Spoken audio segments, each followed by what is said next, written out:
হানিমুনে গিয়ে স্বামীকে খুন করে শ্রীঘরে সোনামকে ঘটনার পুনর্নির্মাণের জন্য নিয়ে যাওয়া হচ্ছে মেঘালয়ে। সঙ্গে রয়েছে জি মিডিয়ার প্রতিনিধি।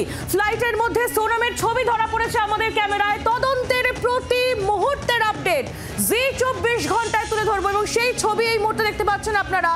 ফ্লাইটে যে মুহূর্তে কলকাতায় নিয়ে আসা হচ্ছিল সোনামকে এবং কলকাতা থেকেই মেঘালয়ের উদ্দেশ্যে সে রওনা দেবে, সেই ফ্লাইটের ছবি এই মুহূর্তে আপনারা দেখতে পাচ্ছেন। সোনামের ছবি, ফ্লাইটে সোনামের এই ছবি ধরা পড়ে।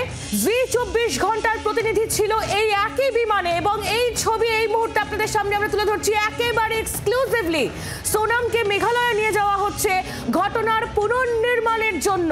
কিভাবে সে তার স্বামীকে হত্যার ছক কষে, পুরো বিষয়টা এই মুহূর্তে সরেজমিনে জানতে চাইছেন তদন্তকারীরা এবং সেই জন্যই মেঘালয়ে নিয়ে যাওয়া হচ্ছে সোনামকে।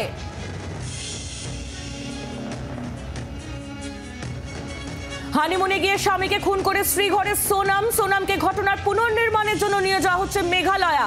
সঙ্গে রয়েছেন জি মিডিয়ার প্রতিনিধি। প্রতি মুহূর্তের খবর আপনাদের সামনে তুলে ধরার জন্য আমাদের প্রতিনিধিরা রয়েছেন এই মুহূর্তে এবং আমাদের প্রতিনিধির পাঠানো ছবি এই মুহূর্তে আপনারা দেখতে পাচ্ছেন। ফ্লাইটের মধ্যে সোনামের এই ছবি ধরা পড়েছে আমাদের ক্যামেরায়। তদন্তের প্রতি মুহূর্তের আপডেট আপনাদের সামনে আমরা তুলে ধরবো। চোখ রাখুন জি 24 ঘন্টার পর্দায়। আজ রাতেই মেঘালয় হোটেলে পৌঁছবেন সোনামকে নিয়ে হত্যাকাণ্ডের পুনর্নির্মাণ করবেন তদন্তকারীরা।